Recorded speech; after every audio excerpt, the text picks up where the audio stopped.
Good afternoon. It is Tuesday, November 19th, 2024. It is 2 o'clock, and this is a special meeting of the Jefferson Public Utility District Board of Commissioners. My name is Jeff Randall. I am president of the board, and I'm calling this meeting to order. Jefferson PUD will be offering both virtual online meetings as well as in-person meetings, unless advance notice is provided. Online participant audio will be muted upon entry. Please unmute at the appropriate time to speak, and if you are calling in, use *6 to mute and unmute and *9 to raise a hand to request to speak. Let's do a roll call. My name is Jeff Randall. I'm president of the board and commissioner for District 1. Kenneth Collins, Commissioner, District 2.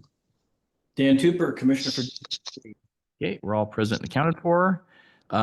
We have one item on our agenda. It's a presentation by FCS. And is there anything to add to this agenda? Nothing to add to this agenda. Okay, all right. So can I have a motion to accept the agenda? So moved. Second. All in favor of approving the agenda, please indicate by saying aye. Aye. Aye. Aye. We have an agenda, and do we have a presenter? Real quick, before FCS presents, I'll say just a quick thank you to Paul and Sergey. You know, we've worked with them in the past. They're just the utmost professional. We've enjoyed it, and we want to thank them for their time and energy. Mike, you want to say something? No, I think, yeah, it's just, Paul and Sergey, they know how to take all of our information we give them and ask the questions to get the better details. And yeah, it's just been great working with them again. And I think that information that they present today will be kind of eye-opening for everybody and give us a good spot to start talking about things. So I'll let Sergey and Paul take it over. Thank you, Mike, and thank you, Kevin. Can everybody hear me okay? You're on. Please. You're good. Oh, fantastic. I'm going to share my screen to start the discussion, so please bear with me. And can everybody see the presentation okay? You can. Yes. Well, awesome. Well, it's great to see and hear everybody. Again, it has been some time, so we really appreciate your patience and taking the time to meet with us. As Kevin and Mike mentioned, my name is Sergey Tarasov with FCS Group, and joining me, I have Paul as well. In light of all the stormy weather that we are having, we sent Paul on the opposite side of the country, so in case there's a power outage on my end, he'll be able to pick up seamlessly where I leave off. So today what we wanted to do is present and start the discussion of the ongoing rate study, and with the focus on the electric utility, kind of starting out the discussion with the revenue requirement. So as a quick outline for our presentation, we're going to start with a brief background just to refresh ourselves in terms of what actually happened during the last rate study. What were some of the findings from the prior rate study? Why are we commencing the study now? And then we'll switch gears and dive into the study itself. We'll do a very high-level review of what goes into a comprehensive study such as this one. We'll dive into some of the key assumptions that are being incorporated into this study, and then show some of the preliminary findings for the electric utility from a big picture perspective before we start getting into class-specific discussions, which will be coming at a later time. Now, in addition, go ahead. I forgot to bring up one thing at the beginning of the meeting. Since we have our regular board meeting after this at 4 o'clock, I was going to ask that we try to end this by 3:45 or sooner, just to give us some time to reload for the regular board meeting. So I don't know how long your presentation is, but everybody involved, please have that as our end target, if that is agreeable to the other commissioners. Seeing heads nod. Okay, please continue. Yep, I think that should be doable. So we'll focus on the rate study portion for the electric system. There are a couple of additional items that we wanted to touch on and get some policy direction from you on. The first one being the discussion of new large loads. The cost of market purchases, tier 2 purchases from Bonneville have been skyrocketing, as all market purchases have. So there's some discussion that we want to have with you regarding potential new customers coming to the system that would create additional burden from the power cost perspective, as well as the requirement from new regulation from CETA, specifically Clean Energy Transformation Act, and the low income requirements. We have performed some preliminary analysis that have identified some of the targets that you would have to be meeting to comply with CETA and their phase-in timing milestones. So we have some of the information to share with you as well.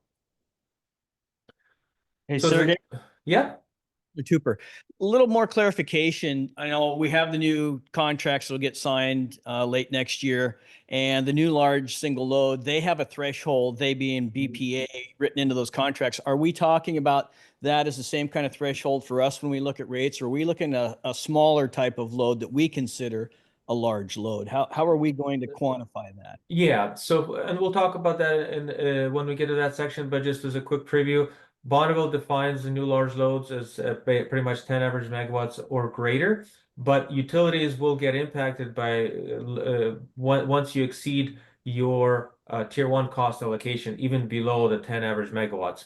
So what we're going to be discussing is for customers that are new or expanding that will grow over a 12-month period over 1 average megawatt. So about 1 average megawatt versus a 10 average megawatt Bonneville definition. Thank you. Okay. So as a quick background, just to kick things off, the prior study we kind of finalized around 2021. So it's been 3 years or so that we have completed it. We were doing a comprehensive study focusing on the water and electric divisions at that point in time, where the broadband systems were part of either the electric division or the sewer system was part of the water division. We did perform the overall review on a multi-year basis for each utility, and we did identify that there were some deficiencies and introduced multiple scenarios how to resolve those deficiencies, which we spent discussing with the board over that time period, and eventually adopted a 4-year rate strategy. In addition to looking at the big picture, we looked at interclass cost allocation, trying to answer the question if cost differences exist to provide service to different types of classes, utilizing industry practices for cost allocation. And we did also identify that there are some interclass differences that need to be resolved. At that point in time, since it's been a while since that type of an analysis was performed, we developed a gradual phase-in trying to move classes towards cost of service. Lastly, on rate design, we introduced a 3rd tier for residential customers to enhance conservation messaging. We introduced a new discounted lighting rate, and in general, tried to transition our rates towards cost-based unit costs, specifically moving basic charges towards those cost-based unit cost levels. Now, since that time, a lot of changes have occurred. We experienced, as the country, as our region as well, some of the highest levels of inflation that we've seen in decades. Supply chain issues have really impacted the cost of materials and capital investment type goods. So quite a few changes have occurred since that last rate study, and the PD wanted to revisit some of those assumptions and rates moving forward beyond into the next 4-year rate setting period. So we started this study at the end of last year, focusing on the pole attachments as the PUD was closing out the end of the year books. And then once we presented the pole attachments, we changed focus to the rates and have been working with staff to bring forward some of the findings that you'll be seeing today. Now, as a high-level summary for the revenue requirement on the electric side, because we will be focusing mainly on electric today, is the summary of the findings and the adopted strategy from the last rate study.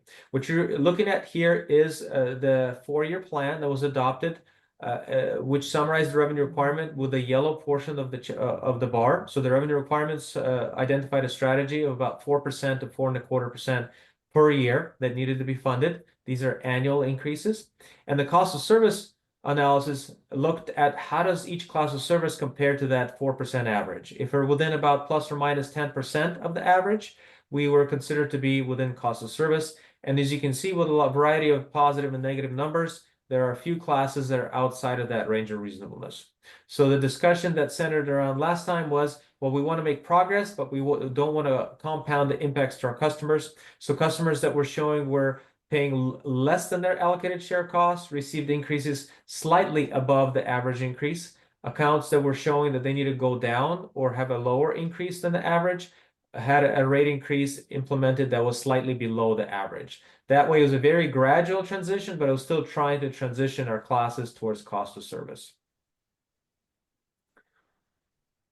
Now, in terms of the study itself, just a quick refresher, this type of a comprehensive study is performed utilizing 3 key analytical steps, starting with the revenue requirement, which will be the focus of today. The revenue requirement really looks at things from a big picture perspective, making sure that we are able to maintain our utilities on a standalone basis. We take a look at what our costs are, what our revenues are, to see if we can meet our obligations, and if not, what do we need to do about it. In this step, we don't really dive into the interclass cost allocation question. If cost differences exist to provide service to different customer classes, we really are focusing on that size of the pie question. Step 2, we'll dive into how do we slice that pie between classes, and step 3, rate design will actually develop the fixed and variable charges assessed to our customers. But we really have to get through step 1 to be able to bring forward step 2 and step 3. Now, unlike in the prior study, we are going to dive in a little bit deeper, and we're going to try to evaluate our utilities on an individual level first, meaning that we're going to bring back revenue requirements for electric, independent of broadband. We're going to bring back broadband on their own for your consideration. We're going to bring back water and sewer on their own as well. So there's going to be 4 separate utilities that are going to be evaluated at some point during our discussions with you in the presentations to come. So with the focus being on the revenue requirement, just a couple of quick reminders. Again, keep it very simple. It's a comparison of your rates today to your ongoing obligations. We really want to make sure that we can meet our costs, not just in our test year period, but on a multi-year basis, and that we cover not just your direct costs, such as cash operating expenses, debt service capital, but also incorporate appropriate policies to make sure you're sustainable and you can weather those storms, those deviations from our assumptions over a short period duration over time. So we really need to measure our costs that are direct and indirect when developing the analysis. Now, there are 5 key elements that we usually look at and kind of aggregate as we develop this analysis. The first one being the policies themselves. I like to think of them as a roadmap to our a rate study, kind of giving us bumpers, so to speak, to where we need to perform financially. We need to identify the policies and put a monetary value to those policies. Next, we forecast revenues under current rates. Again, we never want to start the analysis assuming there will be a rate increase. Then we move into expenses. We like to separate them between your ongoing consistent costs like O&M, operating and maintenance expenses, and power, versus one-off expenses, which change from year to year depending on the nature of expense related to capital, and we don't want to forget the associated debt service. All these elements come together to make up your revenue requirement. Now, in terms of key assumptions this time around, we are moving that 4-year rate setting period into the future, starting with 2025, and we will be looking out through 2028. Again, historically, the PUD looked at a 4-year rate setting period, and in addition to that, the capital plan that has been developed so far is looking out about 4 years into the horizon. So we lined up the rate setting period with that 4-year capital planning period. Now, to forecast our costs into the future, we are utilizing a combination of sources, but predominantly for expenses and non-rate revenues, we are focusing on the 2025 budget as our baseline for forecasting. We did review, and we are still reviewing that budget with your staff to make sure we're not carrying forward any one-time expenses, or we're not forgetting any costs that may be occurring from a regulatory perspective or from future staffing addition perspective, which we are discussing with your staff in detail. So we are using it as a baseline, but we are modifying it and adjusting it as better information becomes available. As I mentioned a couple of slides ago, we are separating out anything related to broadband from the electric budget and treating it on its own standalone basis. So the electric system we'll be discussing today is purely trying to isolate electric-related costs and revenues. For any borrowing assumptions that we may include as a scenario for your consideration, we will be using a conservative assumption of a revenue bond with a 20-year term, 5% interest rate, and a 1% issuance cost. We can get into the discussion of a longer term or a shorter term, slightly different interest rates, but this gives us a good starting place for forecasting scenarios for your consideration. Lastly, on this slide, we wanted to bring back the summary of the financial policies that we discussed in detail last time around, and we brought back this time as well. 2 of the policies are related to cash reserves, and the third one is associated with debt, making sure that we can comply with the debt requirements that we have for the current debt, as well as any potential debt in the future. The first policy for reserves is associated with a working capital reserve to accommodate the liquidity of cash coming in, expenses coming out, as well as for any deviations from our forecasting. If we experience a milder year and don't generate enough revenues, we want to have enough cash on hand to weather that year and then avoid going straight to increases to account for that fluctuation. Now, in the past and your current policies are targeting 90 days of operating and maintenance expenses, including power, which results in a target of about 8.8 to 9.9. So $9 to $10 million we need to have cash on hand just for O&M and power purposes. Now, the current policy for the PUD allows the use of a line of credit of about $5 million to meet that target. So from a pure cash perspective, we're trying to not go below about $4 million to $5 million on a net, but we are allowed to use the line of credit. Now, that line of credit is there for all utilities. So if we're assuming the entire line of credit is available for electric, we're going to need to make sure that the other utilities are meeting their policy targets using cash reserves or vice versa. For capital purposes, the current policy for the district is 50% of a 5-year annual capital program. And this reserve is really meant to act as an emergency kind of stopgap for any kind of minor repairs, unanticipated projects, or cost overruns. This is not intended to act as a catastrophic event type of a funding reserve.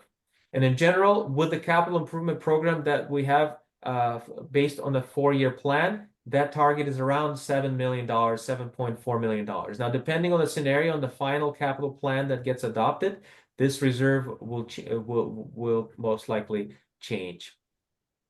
And the last policy is associated with the covenant requirements that come with debt obligations. Currently, we're targeting debt service coverage ratios as well as time interest earned ratios, which come with your RUS loan requirements. And in general, what this is doing is assuring our credit holders that we can repay our loan.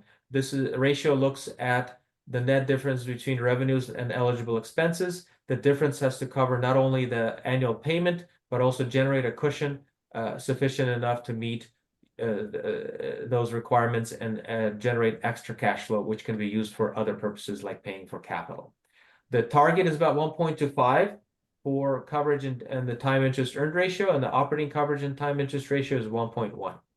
Now, a slight benefit that is allowed for in the current covenants is that we can use the best 2 out of the last 3 years to calculate this ratio. So this helps us avoid any deviations or low years, but it can also come back and be a little bit of an impact to our rates if we don't monitor it well and track and try to adjust it over time. Because if we don't try to correct the ratio over a multi-year period and we get to the 3rd year where we haven't been performing well, the adjustment would have to be a little bit higher to get the average up to the appropriate target. So overall, it's a positive target of a 2 out of 3 years, but if we don't proactively track it and address it, it can actually cause sharper one-time increases all at once. So with these common elements out of the way, general assumptions out of the way, let's get into some of the specific information for the electric utility. And we'll start with the revenue key element or key component of the analysis. Now, to forecast revenues, we are utilizing historical usage information, number of accounts, energy demand utilized by each customer and customer class of service, and we are normalizing some of the data to forecast into the future to account for the weather fluctuations. Now, because we are doing a 4-year plan, we're having to assume growth rates, which we're assuming at about 1% for residential accounts and keeping all other accounts pretty flat without any growth assumptions there. Hey, Sergey. Yeah. Mr. Tupper, and this is for staff as well. Are we solid with that number? Are we happy with 1%, or is that conservative enough?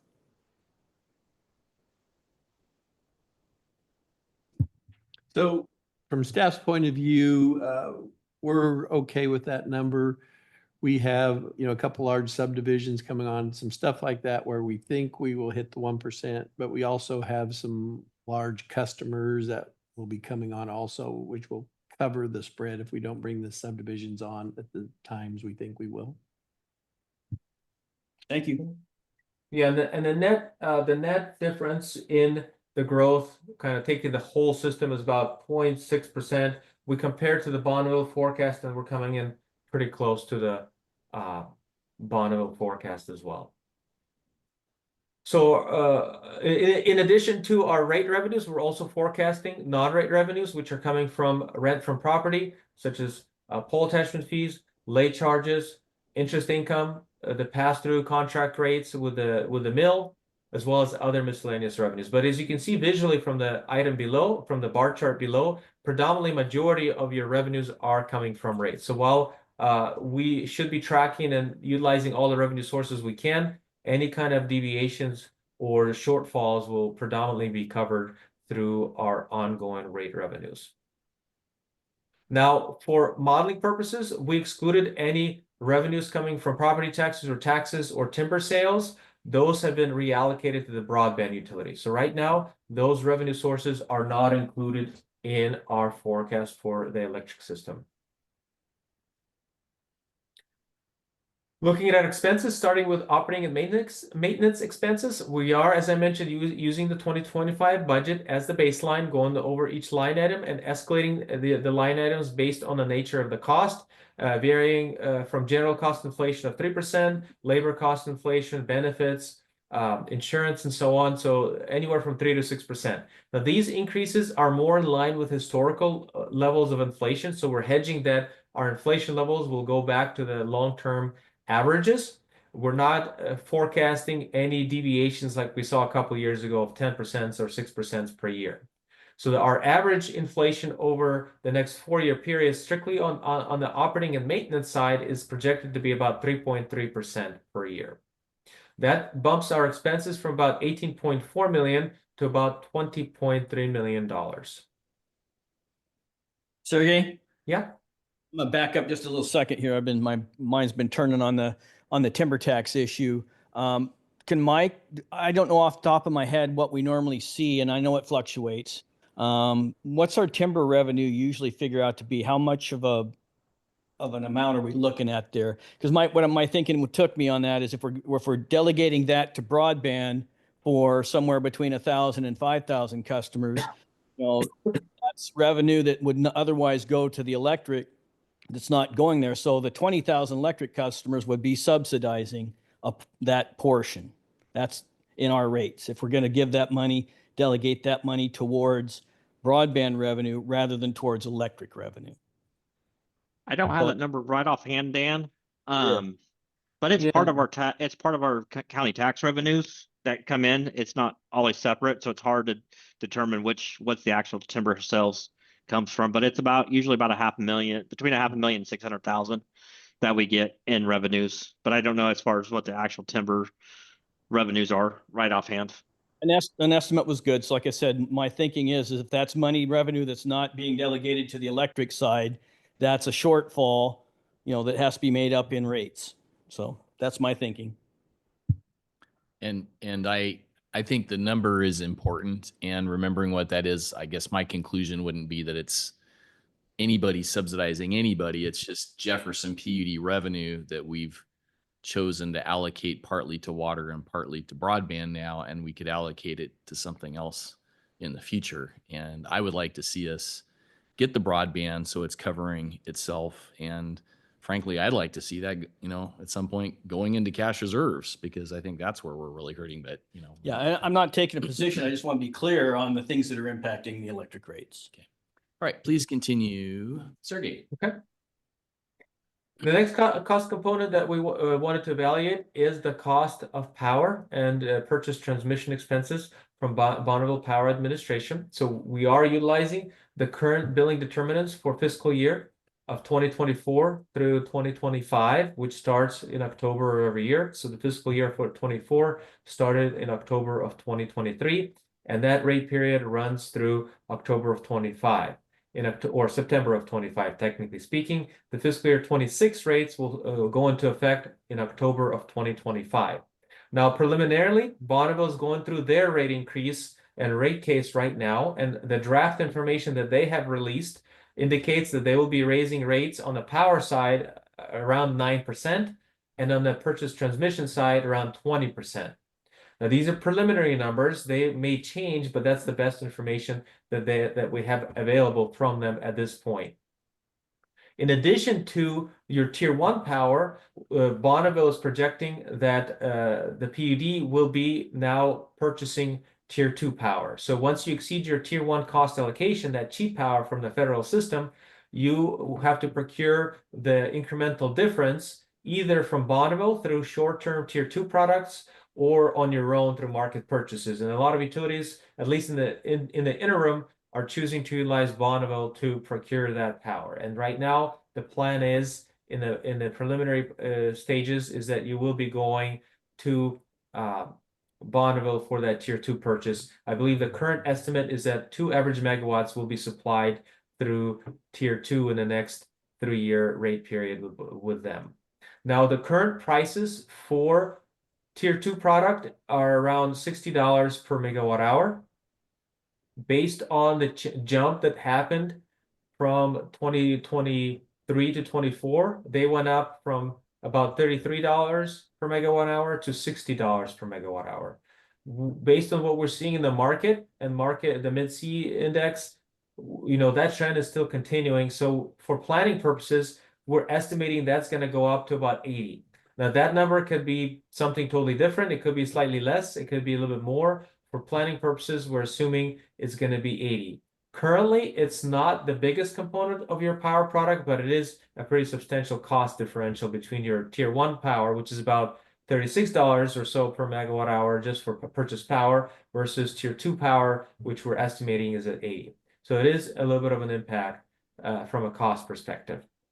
Now, we're forecasting your power cost to range from about $17.4 million in 2025 to about $19.7 million in 2028. So pretty substantial impacts that we'll be monitoring and potentially coming along during the next rate period with Bonneville themselves. On the capital front, this slide will provide you with a summary of the 4 years of projects summarized in today's dollars, as well as forecasted dollars, because we do have to account for inflation. So the 4-year capital plan projects about $67.4 million of projects, and you can see they have been categorized into major categories related to lines, conservation, substations right in the middle, transmission lines, distribution improvements, and headquarter facility related projects. Now, if you look at the middle of the chart, you'll see the new substations and substation changes related projects. If you add up the totals for those 2 line items alone, that represents a little bit over 50% of the entire capital improvement program. So there is a lot of investment in redundancy, reliability, and some growth for the system. If you apply a 4% inflation factor, kind of tracking with Engineering News Record, Construction Cost Inflation Index, we estimate that in the next 4 years, your capital plan is going to be around $74 million inflated to year construction, which is a bit greater than the prior rate study that we assumed. The capital has increased substantially from many factors from the prior rate study. So bringing all these cost elements together results in the revenue requirement summary here on this slide. The chart shows you the comparison of rates under current levels with a solid black line at the top, and it compares it to the bars, which summarize your revenue requirement. At the bottom of the bar is your forecast of cash operating expenses, summarized in the blue. The power cost is summarized in the orange. That's the kind of the largest portion of the chart that you don't really have a lot of control over. The yellow portion summarizes your current debt service. And lastly, there's a small sliver of green associated with rate-funded capital. Now, as you saw from the prior slide, the average capital spend is around 18 million or so per year, under 20 million. The small sliver of green that we're seeing here is only a couple of $1 million in the beginning, and it diminishes over time. So what this is indicating to us, when we compare the solid line to the bars, we can cover our O&M and our cash requirements for debt, but we don't have that much capacity to allocate to ongoing funding for capital, at least through straight cash funding. Now, if we also perform sufficiencies for our coverage requirements, you notice the table at the bottom. If we look at the debt service coverage requirements for both the regular debt service and operating debt service requirements, we're able to meet those obligations without any rate adjustments, but our coverage ratios are diminishing over time without any new debt service. So this is strictly existing debt service. Once we look at the time interest earned ratio requirements, we are showing that debt capacity is diminishing over time and potentially would decline in 2028. Now, again, we are looking at the best 2 out of 3 years. So if we are going to be trying to make any adjustments to these time interest earned ratios and coverage ratios, we would want to do it gradually over a multi-year period. Otherwise, there'll be a compounding effect if we try to do it all in 1 year. So big picture, operationally, we're able to meet our needs. From a cash perspective, we are falling behind after a couple of years on our obligations for debt coverage and mainly time interest ratios or tier metrics. So we would have to do something just to comply with that. Now, if we switch gears on the next slide and look at our capital reserves and our combined total reserves, what we're looking at here in this graphic is a comparison of our reserve target, which is summarized with a solid black line. Under the current capital improvement plan, our combined targets are around $16 to $17 million is what we need to have on hand for cash purposes. If we try to do the capital improvement program without any rate action, our reserves would be pretty much depleted to zero. So what the shaded blue area represents is strictly just your cash on hand projections.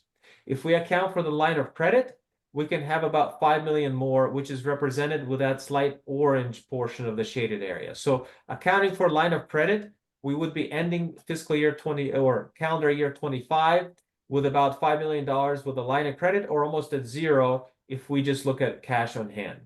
And if we try to do our capital plan, which we wouldn't be able to, we would run out of cash and go negative pretty quickly. So what this is showing us is our rates are set sufficiently to cover our operations, but we just don't have enough capacity to carry any amount of capital financing to fund the capital program that we have identified a couple of slides ago.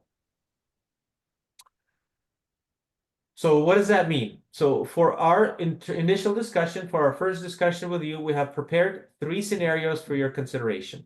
Scenario number 1, we'll look at funding the entire program, the entire capital plan, all the power costs, all the operation costs, as we have outlined them. That's called kind of the baseline scenario.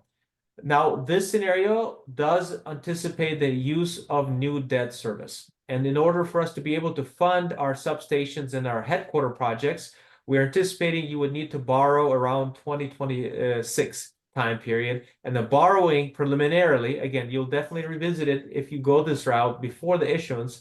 But as it stands right now, the forecast shows a borrowing of about almost half of the capital program at $38.5 million.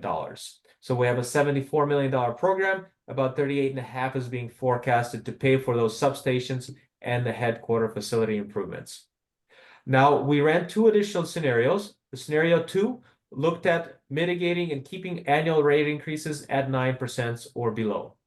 For this scenario to work, we have to defer projects out into the future. And mainly, we would have to defer our substations and headquarter projects by 1 year. So anything that's planned for in 2026 is going to, and 2027 is going to be spread out in those last 2 years of the forecast. So 2026 year is really a little bit of a choke point for us in order to make this scenario work. So we are deferring 22 million from 26 and 18 million or almost 19 million from 27. Now, because we still need to make these projects happen, and because these projects are being pushed out a year, we now have to account for 1 more year of inflation for each of those projects. So the cost of the projects would go up. So even though we're still complying them, by deferring them, they're going to cost us more because they're going to be in the outer years. Now, there's pros and cons to that. The pro is you're able to smooth out the rate action over a longer period of time. The con is it's going to cost you a little bit more. And in this case, we are projecting that we're going to need to borrow more to be able to complete the same project. So instead of borrowing 38.5 million, we would have to borrow $40.2 million. The last scenario we wanted to present to you is, well, what would it take if we try to keep our rate increases at about 5% per year? So mitigating our rate action at 5%. In general, that means we have to defer capital overall outside of the 4-year rate setting period. And we would have to be comfortable with the potential risk of what that means. So in this case, the only projects that we could defer that are large and significant enough are the substations, the headquarters, and even a couple of distribution line projects. So we're basically saying that by deferring $46 million out of the 4-year cycle, we would have to avoid investing anything into our substations, except about a couple of $1 million in the front end. Now, under this scenario, we would not need any new debt. And we did not really have the opportunity to shape those projects outside of the 4-year period. So if we are moving them outside of that period, that doesn't mean that we're avoiding the 5% will carry forward unless that cost can be spread over a very long period of time. So again, it doesn't mean that the 5% will afford us substations in year 5 or 6. It just means that to avoid having increases above 5%, we have to defer a significant portion, more than half of our capital improvement plan. So in the next 2 slides, we wanted to provide you what that actually means from a percentage impact to a typical residential customer, as well as from a cost summary perspective, what that means from a borrowing perspective and so on. So on the first slide, we wanted to provide you with the annual increases and potential impact to a typical residential customer that uses about 1,000 kilowatt hours on a monthly basis. And that 1,000 kilowatt hours came from your statistics, from the most recent data. Your average customer uses about 1,000. Some years it could be a little higher. Some years it could be a little lower. On average, your customer currently pays about $133.34 under 2024 rates. And with any of these scenarios, it will change. So scenario 1, if we try to complete our entire capital improvement program as scheduled, we would need about 11.5% rate increases, as well as inflationary increases thereafter. And that inflationary increase can also deviate depending on how healthy we want our reserves to be. If we're still wanting to rely on our line of credit, the 3% might be sufficient. If we want to build up some heavier cash reserves, we might need to look at slight modifications. But at this point in time, really because the need to build the substations is coming in the next couple of years, we have to have enough money to build up our rates to cover that $38 million debt service, as well as generate cash to rebuild our balances. So in this case, 11.5% would impact a typical bill anywhere from $15 to $19 per month per year. Option number 2 at 9% would impact the bill to about $12 in the first year per month per year to about $14 per month per year. But that scenario would stretch out the increases over the entire 4-year period. So instead of being concentrated over 3 years, it spreads it over a longer 4-year period of time.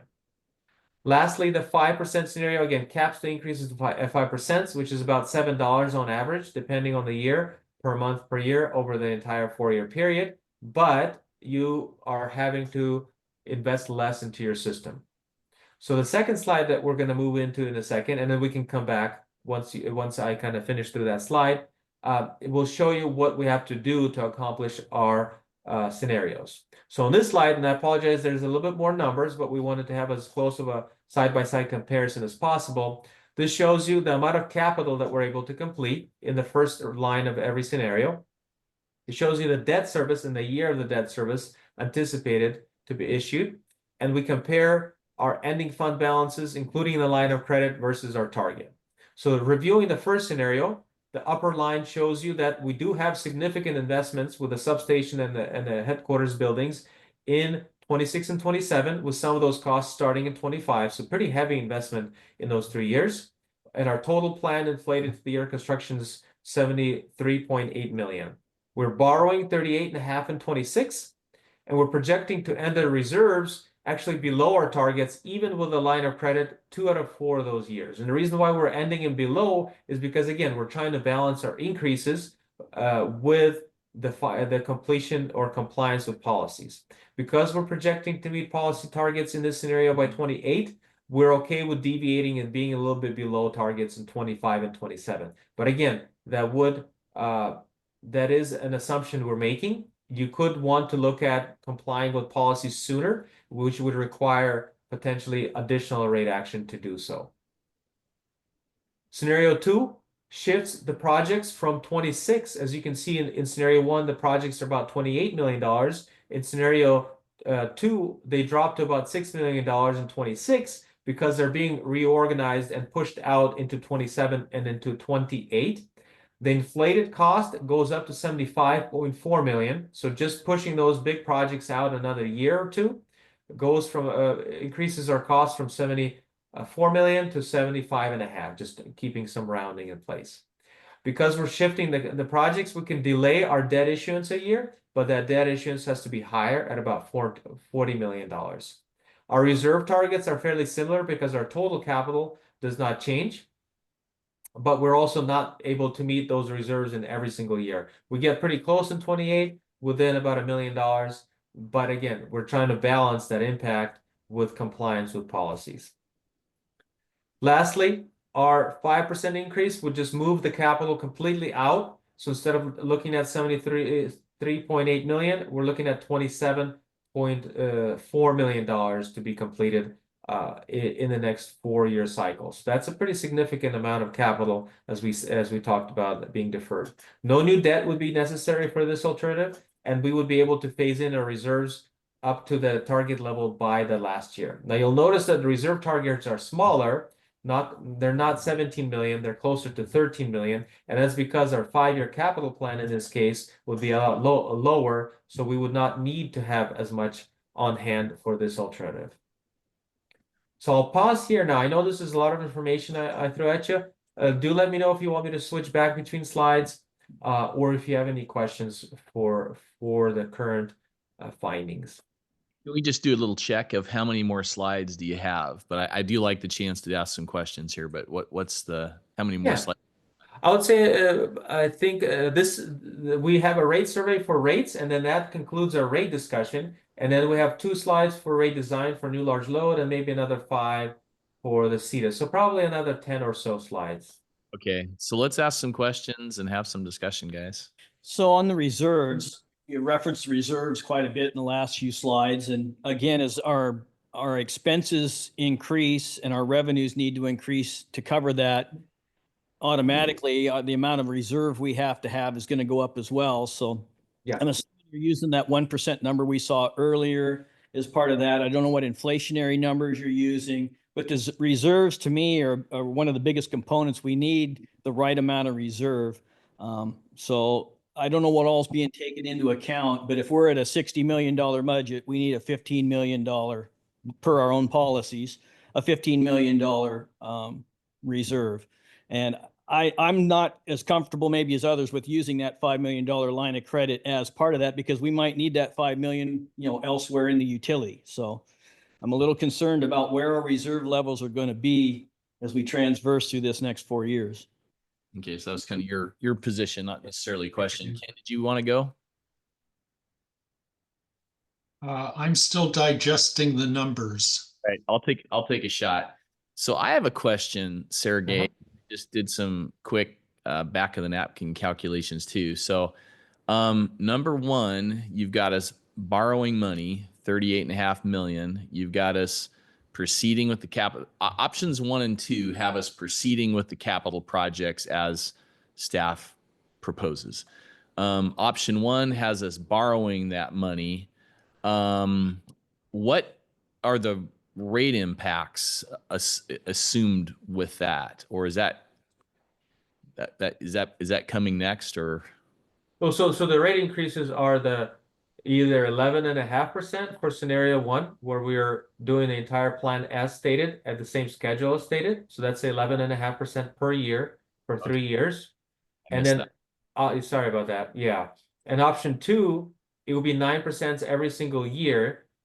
But in order for that to happen, you have to change the schedule of your projects, which will push some of the substations out further, which again comes with its own risk. Let's say some kind of power outage happens, or we have a couple of big storms and a substation transformer goes out. Our redundancy reliability could be at risk. So we have to be comfortable taking on that risk by pushing out those big improvements another year.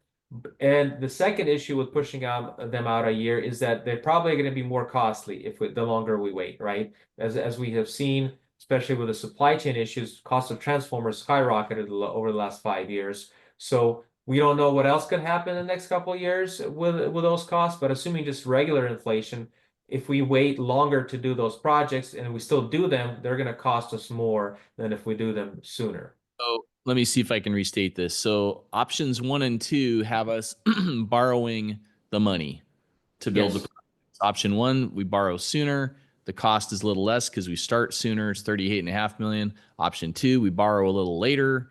We end up borrowing more, but we end up with a little bit lower rate increases projected to do both. Well, it's a leveled interest rate. If you notice, the upper one, it's only a 3% in the last year. Right, So, right. Yeah.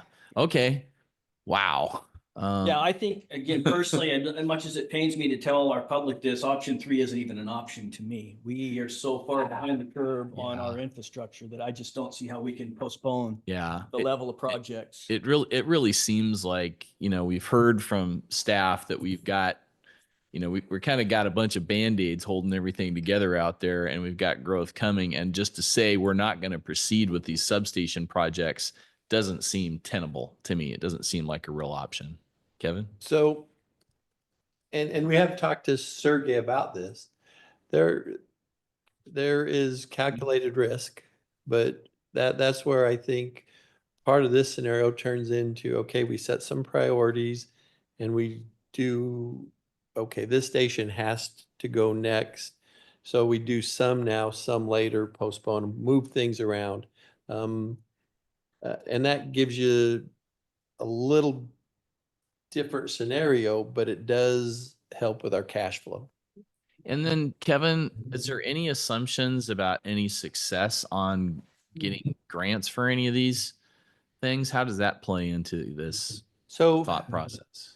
I have a ton of hope, and I think Will can get us some funding. That is our goal. We've talked about it in the past. Our projects are so large, we have to find funding Right. outside of the loan market. But Sergey, Paul can't say, okay, you're Hope is not a plan. Yeah, hope isn't a plan. It's a bad plan. It's not a good one. So these are our aspirations, what we think we need. But as you all know, when we did Irondale Substation, we postponed that almost 3 years, based on cash flow and those kind of things.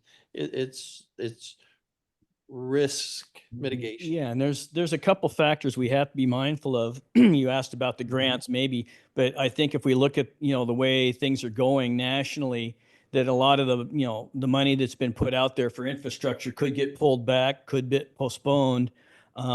I don't know what interest rates are going to do. Maybe, hopefully, the interest rates will be coming down if we were to wait a little longer. But the other part of this is, as well, is people who do have, larger reserves or have more access to capital, they're going to be putting in orders for those substations, and we're going to get further down the queue the longer we wait. So again, my take and my sense now is we need to be more aggressive up front. There's calculated risk in whichever way we go. But I think that where we are with our infrastructure, the age, the issues we know we have, I don't know how much postponing we really should be thinking about. Ken, do you have a contribution or a question yet? Yeah, so we're assuming a 1% population or customer growth rate per year. Am I correct in recalling that? For our forecast, we're assuming residential accounts and load grows at about 1% per year. Okay. So my question to Kevin is, how critical is it to move all at once towards replacing the substations as opposed to spreading that out over a longer period of time? So, Ken, it depends on what area. We know the new hospital load is going to be roughly 2 megawatts. Wow. And that's putting on a substation that is loaded. So that area, we have to do something. But in other, we can hold back, let's say, on a transformer bay, but we have to complete the new underground infrastructure. So those are how you juggle the capital projects to say, okay, I don't need the transformer this year, but I have to build the underground. Or in our capital plan, we had an expansion over here for, a new laydown yard and that kind of stuff. As staff, we're gonna say, we'd rather have a substation transformer for $2 million than that laydown yard. Sure. And those are things that as a board and staff, we work through in conjunction with the rates that Sergey's putting together and Paul, and come up with the best bang for our buck. And then you mentioned the loads increasing in Port Townsend, a lot of it coming from the hospital, and that's where the business park substation plan comes in, that then Correct. that helps us with the loads on the substations in the Port Townsend area. Okay. Sergey, could you help me understand? So option one, you've got 11.5% for 3 years and it drops to 3%. Is that, I'm trying to understand it because we're borrowing a big chunk of money to pay for capital projects. Is that 11.5% for 3 years there to basically keep our cash reserves from dropping into the negative? Is that the idea? Well, so there's several components. The first one is the reserve itself, but also we need to have our rates set sufficient enough to afford the debt payment. The $38 million, and I'm looking as a reference file on my side, so I apologize, my head is turned. $38 million debt service would estimate another almost 3.5 million annual debt service. So all of a sudden now we would need to be able to comply with a new debt service requirement that will put pressure on rates, that comes with its own coverage issues, that comes with its own tier issues. Now we are assuming in a bond with with 20-year term and paying principal interest right away. That could be shaped a little bit. That could be interest only payments, which some folks don't like paying interest only because it does add to the cost, but it does give you more options to spread it over a longer period of time. We can look at a 30-year term, which could reduce the total payment per year, but spread the payment over a longer period of time, costing more interest as well. So again, there's other options, but this is just the start of the discussion in terms of the way you want to go financing the plan.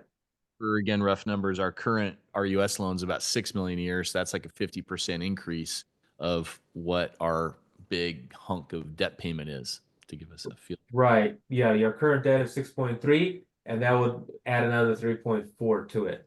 Right. A little more than 50%.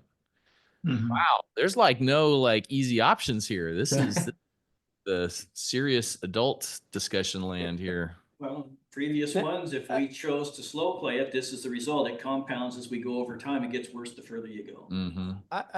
I will point out though, in all of these scenarios, we're completing, a huge amount of capital projects. Yeah. It's double what we're borrowing. So those are, again, my glass is half full. The accomplishments through this process is we get a lot of redundancy, a lot of things that we need in our system, a lot of literally just to keep the loads that we know we have operational.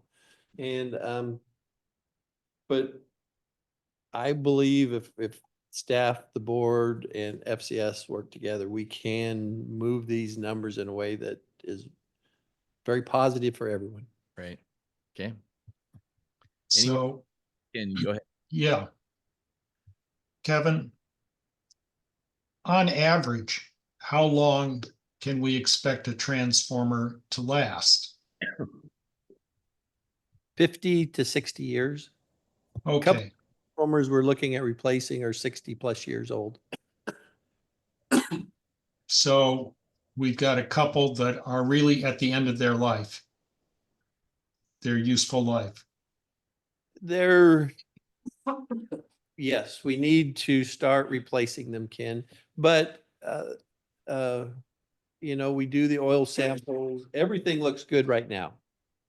So we don't have a smoking gun out there, at least that we're aware of today. So if their lifespan is like half a century, it makes sense to me to pay that off over the long haul rather than the short haul. And I understand the point being made about increasing our debt payments, but the other alternative is not a pretty one, and that is to increase our rates and shift the burden immediately to our current customers. And Yep. that would not be my preference. Yeah, but the debt service repayment, that's a little bit different issue than what we need to do up front, as in borrowing the money and getting the projects going. So in the long term, yes, I think it softens rates, but I don't know that it is going to help us to soften rates up front. And Sergey, so the borrowing that you're showing there, you're assuming 5% and 20-year loan products. So if we, for example, 30-year loan products, is there a way to calculate that if that would make much of a difference? Yeah, we can estimate it, just doing a rough number. That would drop the payment from 3.4 to 2.7 per year. So that would save 700,000 per year, which opens up, you know, a little bit of an ability to spread it out. I can tell you that, let's say, if we do, and again, it's not necessarily something that everybody does, but we have worked with utilities that looked at 5-year interest-only payments as an example. Interest-only payment in that case would be, 1 second, would be dropping the payment down to about 2 million. So another 700 saves, but you'll be purely paying interest. So, but that would give you about $1.3 million capacity to build in over 3 to 5 years, let's say. So that kind of feels like robbing Peter to pay Paul. Yeah. Right, just gives you an ability to smooth out the increase, but you will have to pay for it eventually. Right. I do like the idea of looking at a little bit longer loan product, because we are talking about really long-term lived assets. The longer you go, the higher the interest rate goes. No, it drops. Or does it stay about the same? Typically, there's might be a couple basis points depending on the term duration. Usually it's not huge, but we would have to consult with your financial advisor to see what the variability is. You know, maybe 0.25% more expensive for a longer term, but it'll depend on the pricing at the time of issuance. On that, you're pretty well set. You couldn't like refinance, correct? Or restructure along the way? Usually there's a 10-year requirement that you can't refinance for 10 years. So usually it'll be different depending on the mechanism, but for revenue bonds, I believe it's a 10-year requirement that you can't refinance for. And just as a reminder, we're a 100% RUS borrower at this point, so we have no bond. Joel. Who's talking there? Joel, that's Joel. That's Joel. Sorry, Commissioner. Beat that, Joel. You're kind of muffled. Sounds like you're speaking through a peanut butter sandwich. It's not a very good one. Joel, could you repeat the point you just made, please? Yes, my point is that we are a 100% RUS borrower, and so we don't have bonds. Okay. But that doesn't mean that we've exhausted our capacity to borrow from RUS. No.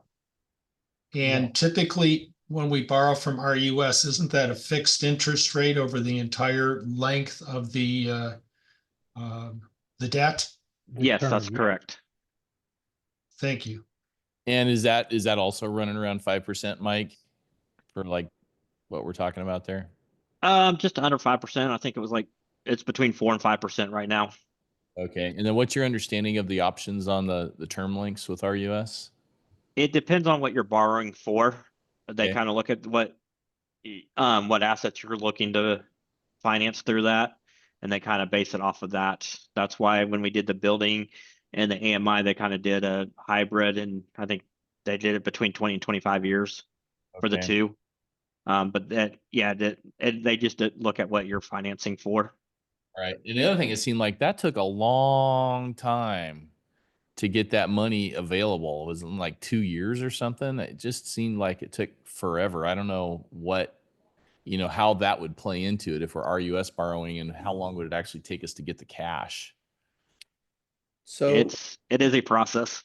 And sooner rather than later. but to even have these projects qualify, we have to have our 4-year work plan submitted to RUS. We're trying to get the work plan done to go for a preliminary in December. So there's a lot of work just to get the program into Washington DC. Even qualify to apply. To get them to say, yes, we've even received it and we're ready to move forward on Yeah. your Okay. qualifications. All right. Any And more we are in the questions at this process. stage, or can we move ahead, guys? Guess we're ready to move ahead. So it sounds like the big picture is that that we wanted to get a feel for is that the timing of the capital and the willingness to borrow. It sounds like there is willingness to borrow and maybe even look at potentially timing 25, 30-year term. The board is open to that alternative if that will help reduce some of the rate pressure. Okay. So we'll move on. The next kind of slide is just to summarize a quick survey. I know that I always want to caution this is a little bit of an apples and oranges comparison because every utility is different. Every utility power source, potentially topography, demographics are different, but this question does get asked. So right now, looking at an average bill for a typical customer using 1,000 kilowatt hours, the bill for the PD would land somewhere in the middle of the comparison of neighboring utilities. And PUDs, as well as Puget Sound Energy as the comparative metrics we used during the prior study. Now, I know for a fact that a lot of these utilities are going to be doing similar rate increases in the coming year. They haven't published them, so we can't say what they are. But I know for a fact a lot of these will be changing as well. Well, it's nice to see that we're still below PSE, because that's where we would be if we hadn't done anything, and we have a lot better reliable power too. So, Well, and just looking forward to the conversations we're going to have, look at the base rate. So when we determine how we're going to go about increasing rates, you can see we're well below most of, and some of those are, way smaller than we are. Some are larger, but our base rate's considerably lower. Right, and in the state of Washington, the Puget Sound Energy is regulated by the Public Utility Commission. The commission has taken a policy approach for setting fixed charges, and they limit and cap how much the approach they use for allocating fixed costs. So there's a reason why their rates, fixed charges, are a bit lower. I think in the past, the Puget Sound Energy tried to use the approach that would increase their fixed charges, but the commission did not allow them to do that. okay. Any more questions on this one, or can we move ahead? It's nice to see that we are below Puget Sound Energy pricing. Wait till the natural gas thing finally finds its place. Those could be really bad. Okay, please continue, Okay. sir. Okay. So the next couple items will be a little bit quicker. The first one is associated with new large loads and really focusing on the big picture policy discussion for now. The nexus of this discussion is coming from the fact that the PD has reached its tier 1 cost allocation limit, the TOCA abbreviated from the tiered rate methodology, and now is reaching the area where PD has not had to do before, which is basically procuring tier 2 power or above rate high watermark power through either tier 2 purchases or market purchases. And as we mentioned a couple of slides ago, the current plan is for the PED to purchase tier 2 power using their short-term product from Bonneville Power Administration. Now, the purchase amount is not going to be significant upfront, about 2 average megawatts on an annual basis for the next at least contract 3-year period. and then they'll be revisited thereafter. Now, the issue with this is that unlike in the past, about 7 years ago, and then kind of 2011, even through about 2020, the cost of power was on the market side was pretty close to the cost of tier one power as well. So there's not a lot of issues that came about it. But as we talked about, the cost of market power has just skyrocketed over the last 3 to 5 years, and we're projecting it to be more than double of your tier one cost of power. So as tier two and above right high watermark purchases become a bigger portion of your overall power profile, it has a much bigger impact onto your rates. Now, the issue with new large load customers is that as they come online, you have to plan for them and you have to work with Bonneville or market sources to secure that load. And if a customer comes on and says, I need 2 megawatts, 3 megawatts, 5 megawatts, you know, these large server farms coming on or new large expansion customers come on and they tell you they need more energy and you secure that energy, which is a fixed cost, kind of a take it or leave it, take or pay agreement with Bonneville. If these customers don't come in and use that load, your other customers have to be paying for that secured, more expensive power first. So typically, when considering these type of products and new rate schedules, there's two ways to think about them. You can treat these new customers from a melding perspective. You can just meld the total cost of power through everybody and charge them kind of the average cost. Or as a lot of utilities have been doing, you can directly pass on the cost of the more expensive power to either new loads that meet the threshold or expanding existing load that meet that expansion threshold over a 12 consecutive month period. So the current proposal that we wanted to bring forward for your consideration is to go with the secondary option, which means that for any new large or expanding customers above 1 average megawatt, the PD would enter into a contract-based agreement with this new customer. Any energy associated rates or charges would be passed on directly to the customer. And that means more, you know, that's more than just the cost of the power itself. You need to account for any kind of losses. So they pay for lost electricity that you need to purchase more of at the higher cost. Any taxes, such as the privilege tax and excise tax, any kind of overhead allocation of your staff timing associated with planning, scheduling, procuring that power, as well as any transmission related costs that would be required to get that energy if it's not Bonneville related to that customer. So passing on the rate to them. So now this is where we would look at what we're doing with the capacity or the impact fee, correct? Wouldn't this cover some of that, depending on where we fall with that? So typically the capacity charge is associated with the upfront investment of the system, kind of the building of the substations. This is strictly related to the ongoing monthly rate for the electricity itself. Thanks for the clarification. Just wanted to be sure. Yeah. The other part of it is the other question I had, and this is for staff as well. We're going to use the 1 average megawatt as that threshold for initiating these type of features to rates. Is that low enough? I mean, should we be thinking about half a megawatt? I mean, why 1 megawatt? Why are we using that as the baseline? And I can provide some context about Kevin and Mike. Feel free to do so. For Bonneville, their definition of when you start falling into tier 2 is about that 1 average megawatt threshold. Anything below that, they'll cover through load shaping charges. So that threshold, when you start getting hit and put in or being required to procure more expensive power, is about that 1 average megawatt range. So go ahead. Go ahead.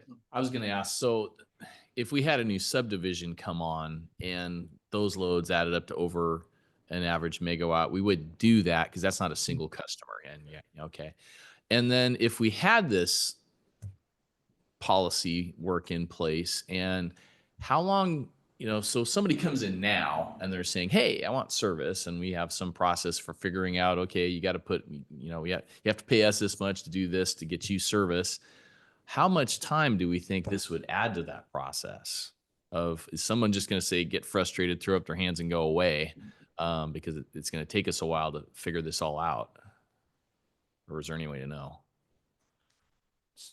So in my past, This doesn't take that long to do. You take what they say they're going to use. It does require Joel's time. It's a special contract. So really, if they give us the information between Joel on the legal side, FCS a lot of times will become involved. It doesn't take that long to give them the rate. Okay. Great. And relating back to the last slide, one quick point is I think we have to designate by May of next year with BPA that we are going to commit to tier 2. And if we're not, if we're thinking there's another option out there to cover these kind of costs with whatever the term was Sergey used, I forget what he called it, kind of contract that would be. How does that blend in with our BPA contracts? Is that something we have to have in front of BPA before we sign a contract? Is that something we do separate from BPA? How exactly? So do we have to go out and procure the power ourselves through a power PPA? Or, I mean, what does that process look like? Right now, with the small amount of power we would try to buy, we've had some meetings with Bonneville Power. It doesn't look good to go out on the open market to try to buy a megawatt here or there. At least right now, it doesn't. And we don't have the staff to do it anyway. No, and we're quite a ways out. So, Kevin, apart from the hospital expansion, what other 1 megawatt plus customers have recently signed up with the PUD? We haven't had anyone sign up with the PUD. We do have 2 customers kicking the tires around our area to see if it would be beneficial for them to come in. Okay. And they would be over the 1 megawatt. Okay. And like the port project up by the airport, if that comes to fruition in the next 2, 3, 4 years, how much of a load are we looking at increasing there? If it were to build, it wouldn't build out immediately, but we'd have to obviously build up front for the capacity. So Hard to say because that's designed for smaller businesses, more of them. So I don't think any of them would hit this, but I don't know. We could look at square footage, what they're planning, and come back to you, Dan, and give you, some and the other thing, averages. yeah, and the other thing that comes to mind for me is, the gravel pits, the rock quarries, that sorts of things. We don't ever hear about them, talk about them much, and I don't know what their rates are and that, what. So are you hearing anything in the construction and the mining side of things that might be going to increase? As the whole peninsula increases on building out, some of that will be generated out of this county, and that will be our load that's supplying the energy to do that. There are some expansion into the quarries and the pits right now, but I don't know if it's sustainable or what's going to happen in the next couple of years. Okay. So we got about a half hour left. Why don't we keep moving? Okay.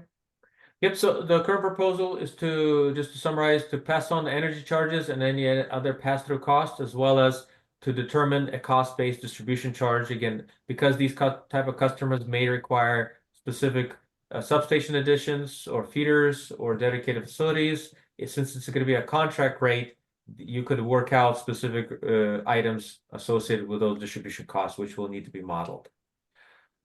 Last item that we're going to cover is the Clean Energy Transformation Act, or CETA, specifically related to the low income. So as a quick summary in the background, the Clean Energy Transformation Act was signed into law in 2019, and the main provisions of this regulation transitioned Washington to 100% renewable, non-emitting energy by 2045. That was the first goal, the predominant goal. As part of that, this regulation expanded energy assistance programs to low-income customers. And specifically, this regulation provided and outlined the requirements, the funding requirements in the Revised Code of Washington 19.405.10, which provided the energy assistance program kind of guidance. The general gist of it is that the new guidance needed to prioritize low-income customers, which had a higher energy burden. And the energy burden simply looks at what portion of your annual income is allocated to energy, which we're interpreting to electric bills. So customers that were low income and qualified by the low income criteria, the ones that had a higher energy burden had to be prioritized. Now, the assistance to the customers can be either through monetary assistance, through either reduced rates or direct contributions to help them pay for rates, or conservation-related measures. And then lastly, the CETA thresholds outlined a path. It was a phase-in strategy. So it created minimum funding level targets that each utility had to hit over time, with the first one being by 2030, which looked at funding at least 60% of your identified energy assistance need, as well as 90% by 2050. So it's a step process that needed to be met for the utilities over time. Now, this is a complicated analysis to perform because, again, this would require knowing what exact income level your every residential customer fell under, which that information is typically or predominantly not available. That's just not data that utilities have tracked in the past. So the Department of Commerce provided some low-income energy affordability data, or LEAD data, that has been circulated and aggregated through the census and American Survey information to every utility. It was a little bit dated now. I think the LEAD data referenced was from 2018 as a reference point, but that is the best account data available by area in terms of how many people fall under what income information. Now, we utilize that information, the LEAD data, in the combination with your historical usage information from your residential accounts. We looked at your 23 billing information for residents, and we took out anybody who didn't have a full years of data, because we needed to have a correlation between average annual usage as well as the LEAD information of kind of the correlation between usage and income information. So that meant we used about 90% of the data that we had from your residential accounts to perform our analysis. And that excluded any seasonal or temporary or net metering type of accounts. Aligning the LEAD data with our usage information data, we identified that approximately 5,800 out of our total sample of about 16,300 accounts would qualify under the current CETA parameters. And the CETA looks at about 80% of area median income, or 200% of federal poverty level. Now, in our area, 80% median income would be the predominant determinant of qualification, just because in our area, our average median income is a bit higher than nationwide. Now, there are instances where if you have a household where you might have over 8 people or greater, which is not very common, where federal poverty level might qualify you. But again, based on the data that provided, the average household size is a little bit over 2 people per household. So it's going to be very rare that you're going to have somebody qualifying on federal poverty level versus 80% of area median income. Now, the item to note is that this is just the qualification criteria. When you dive a little bit deeper, this 5,800 accounts, not everybody would qualify for assistance under the CETA parameters, because in addition to qualify on income, the energy burden has to be over 6%. So your total cost for electricity has to exceed 6% of your income. So that 5,800, out of the 5,800 accounts that we estimated that would qualify, approximately 3,114 would have a burden that would be high enough to exceed that 6% threshold. So out of the entire sample of 16,300 accounts, about 19% we would estimate would qualify under the new guidelines of either having a low enough income and high enough energy burden. Is that at our current rate, Sergey, or is that at an 11.5% increase or a 9% increase? That's current under current 24 rates. Again, this is kind of a circular issue that as you raise rates, as this program gets instituted, you could all of a sudden have more and more customers qualify. But that's, this is, since we don't have exact income information, this is a very high level of an estimate. That was the point I was going to, is as rates go up, this number could change considerably. Exactly. As rates increase proportionally higher than income goes up, then you're going to have potentially more folks qualifying over time. Okay, please continue. So in terms of next steps, now that we have identified how many folks would qualify both under income and the burden limit, we have to calculate under 24 rates how much money it would cost to these customers. So for our sample size, the entire residential service area, we estimated would be around 27.3 million. The qualifying customers would have to pay about 6.1 million. Now scaling back to 6%, what it will cost them to provide energy to them at 6% burden, that would be about 3.1 million. So that means we would have to cover about $3 million in energy assistance. Now there are customers who don't qualify on income and pay more than their 6%. They have a burden higher than 6%, but again, because they don't qualify on income, we would not account for their energy assistance need in that instance. So we estimate that to cover to bring down their energy burden to about 6%, we would need to cover about $3 million in total. Now, because this $3 million was based on a 90% sample, just to be safe, we would scale it up to get it back up to 100%. As you may remember, we used 90% of our data. So extrapolating that, then the pattern would hold for the entire 100% sample of customers, our energy assistance need target would be around $3.3 million. Now, the $3.3 million represents the entire 100% target. That means if we were to be compliant right away. The CETA regulation outlines a step process where you would be meeting 60% of that need by 2030. Now, in today's dollars, that's $3.3 million. So again, to avoid confusion of inflation, we're just going to be talking about these targets in today's dollars. So in order for us to comply with CETA, we need to get our energy assistance need to about $2 million. That's a 60% target by 2030 and $3 million in today's dollars by 2050. As a point of reference, when we look at the current discount that the PUD provides to the current customers and the utilization rate, because again, not everybody who qualifies is currently utilizing the discounted rate, again, the subscription percentage, we estimate that about 500% of burden target can be met through the current program. So if you look at the 2030 target of $2 million, if we net out the 500,000 we're already providing to our customers, our target is still about $1.5 million that we have to cover and progress towards until 2030. Now there's a couple, oh, go ahead.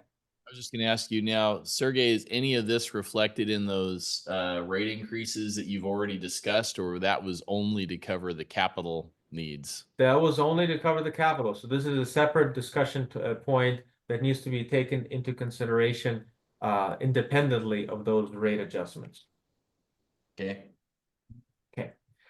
So the big question is, how do we move forward to achieving this new regulation and the compliance? What this basically means, and this how other utilities have been approaching it, is that they have been instituting an extra charge or a surcharge on top of their ongoing monthly rates. And the surcharge would have to be applicable to all non-eligible customers. Now, the important item to note here is that your non-eligible customers could include customers who are low income. They just don't have a burden high enough to qualify them yet. So that means that you might have customers that are low income, below 80% of AMI or 200% of FPL, but because their energy burden is below 6%, they will still have to pay the surcharge. And then again, the administrative process is a whole different discussion of how do we actually identify those customers? How do we track them? But in general, big picture perspective piece of it is that customers that don't qualify would have to pay the surcharge.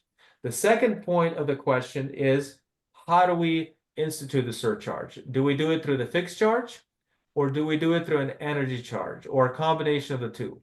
And the most common, predominantly only the main method that other utilities have started to institute it is through a fixed surcharge. I have not personally seen anybody do an energy surcharge. That doesn't mean that somebody hasn't, but I have not seen it personally. Most utilities, oh, go ahead. My back of the napkin math indicates it'd take about an $8 increase in the base charge to cover $1.5 million. Yeah, that's pretty close. The number I have is about $7.07 if you did it all at once right now.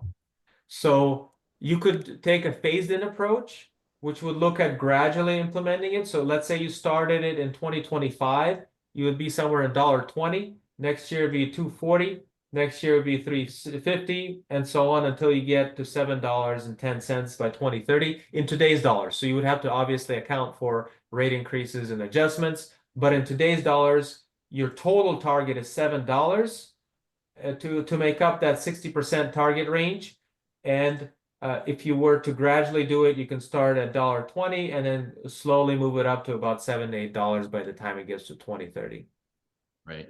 And of course, it may be a moving target because this is actually, we'll talk about this at our regular board meeting, but WAPUTA is discussing, and there's potential legislation that might change this whole program and create something new. So anyway, but yeah, really great information on what we're facing right now. Right. Questions on this one? All right. You want to keep Okay. going? That's it. So we're at the end, and really appreciate your time. The feedback I think that we've been getting throughout is for the requirement. If you had a kind of guidance for a preferred scenario or a type of a scenario, so I think it sounded like we'll be working with Kevin and Mike to talk about capital and timing, as well as utilization of some debt to help us get through the capital program. The new large policy, I believe that the guidance we heard is that the board is comfortable with the staff recommended approach, where we would enter into a new contract with anybody exceeding 1 average megawatt and develop a cost-based rate for distribution portion charges.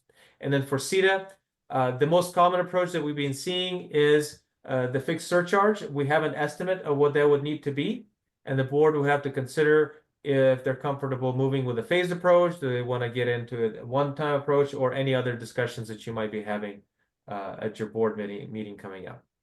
All right. So I guess board discussion at this point. Got Real quick, I'm gonna go back to that 1 megawatt.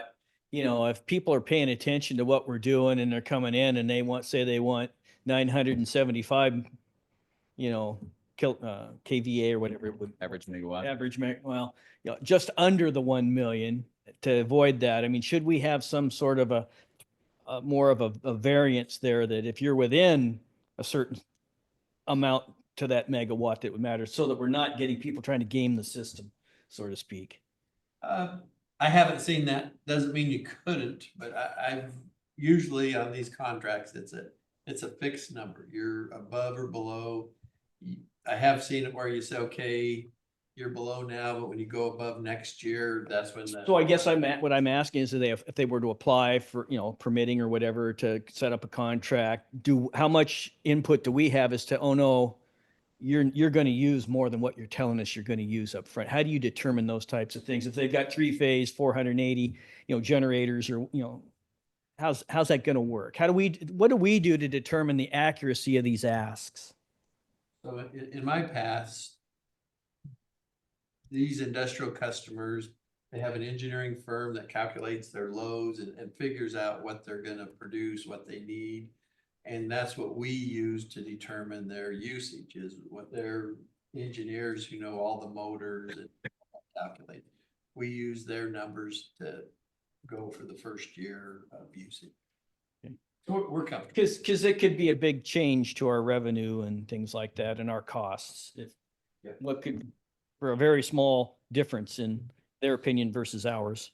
Yeah, the positive aspect of the Bonneville approach, tying it to the Bonneville option, is that once you have established a forecast with Bonneville, and let's say you plan for under 1 average megawatt, for that contract period, if you exceed that at 1 average megawatt, Bonneville is not going to come back and make you get tier 2.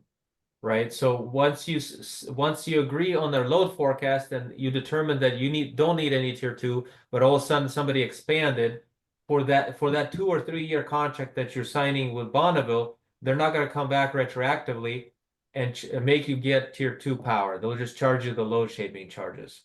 So if they're using more when they said they're not, the PUD is a little bit insulated. The issue is on the flip side, if they're using less than they promised, that's where I think there needs to be some contract language for stranded costs to protect you as well, where if they're using a lot less than they said, you are on the hook for that tier 2 power, and then you either will have to resell it or just absorb it.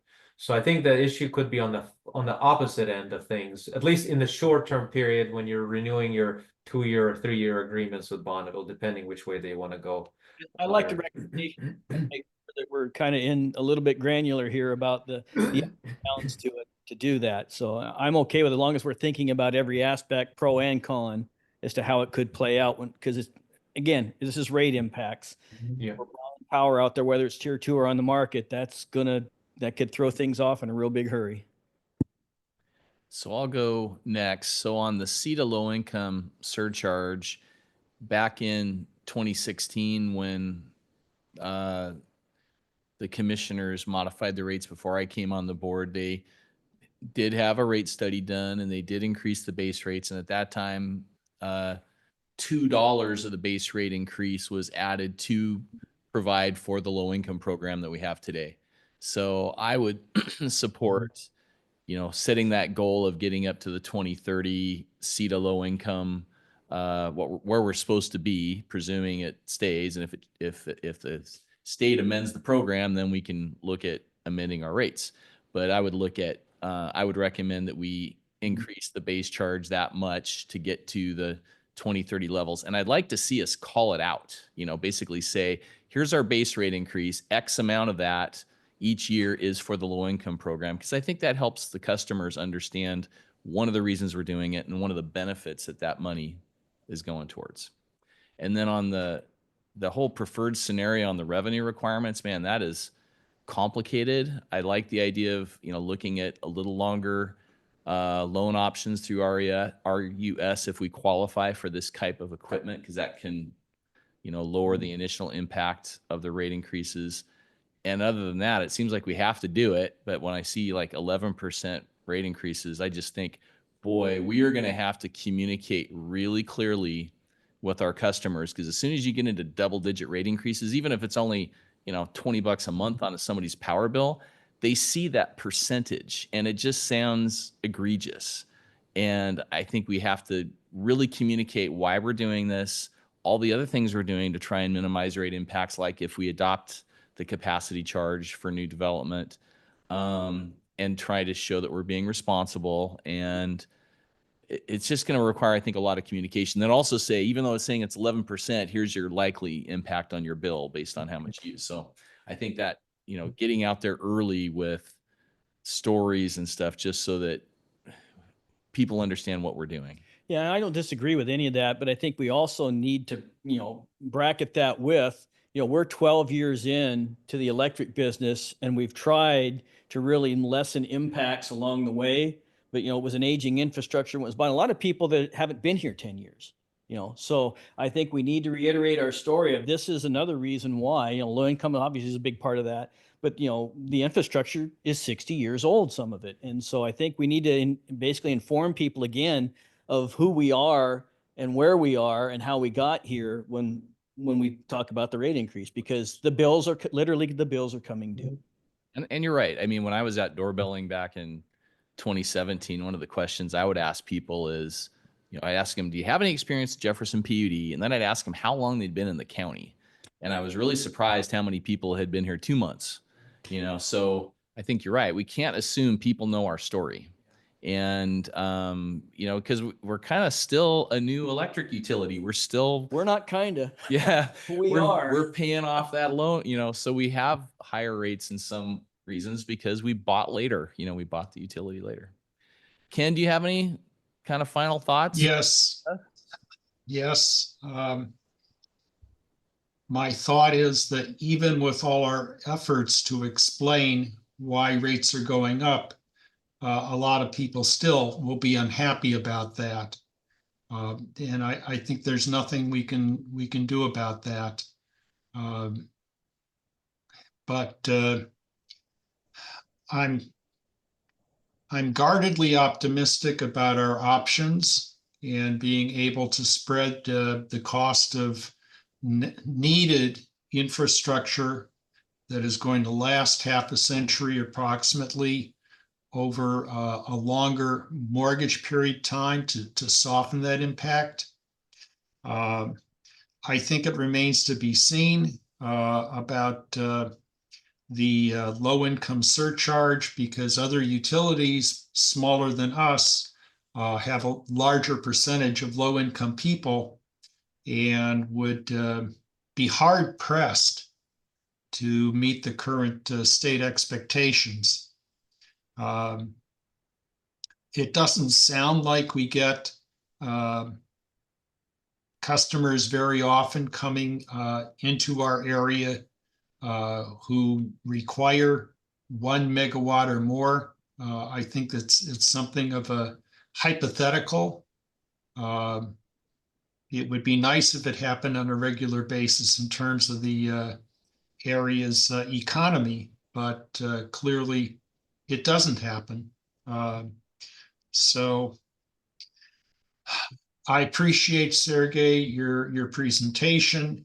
You're dealing with complicated algorithms, and you've made it reasonably clear to us. So I appreciate that.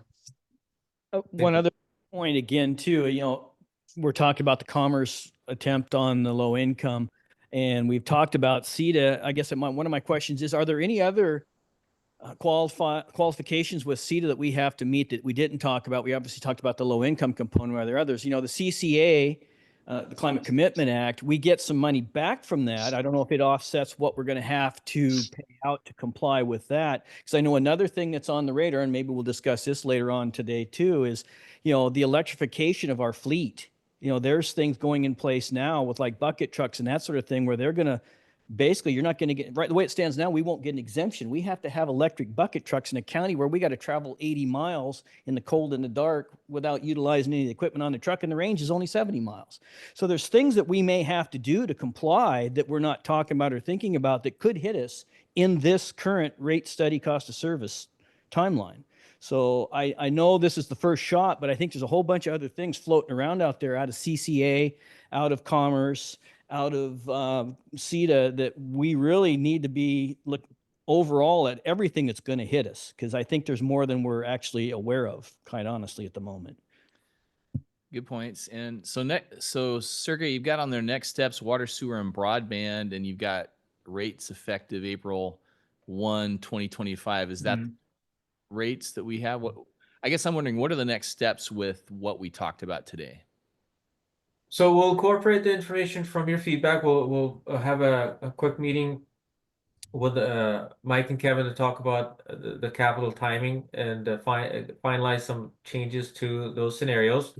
On the electric side, we'll move forward with a cost of service, and then we'll be finalizing the review of the other 3 utility revenue requirements. So I would say the next steps would probably be to bring back water, sewer, and broadband revenue requirements, and then switch gears to cost of service. That's kind of the high level discussion. And then will we be, after the water, sewer, broadband, will we be talking about this rate stuff next year or before the end of the year, do we think? Just timing wise, I would say the revenue requirements will be probably maybe this year. Again, we're not sure about the schedules on the for the board in terms of availability and everybody else, with Thanksgiving being next week and we're already in December, and then Christmas coming up. So to be safe, probably early next year, but we can see where we're at and check in with your staff as well about the revenue requirement pieces. I would assume, to be safe, early next year. That's just a preliminary guess. Anything else for good of the order? No, we're good. Thank you, guys. Okay, yeah, really good job. And thank you, Sergey, for being here over the years. It feels like you're getting to know us, and we can have this rapport, and it's really helpful with difficult stuff. Okay, if there's nothing else, we will adjourn this meeting, and then for those watching, we'll come back at 4 p.m. for our regular business meeting. See you then. We are adjourned. Thanks, everybody.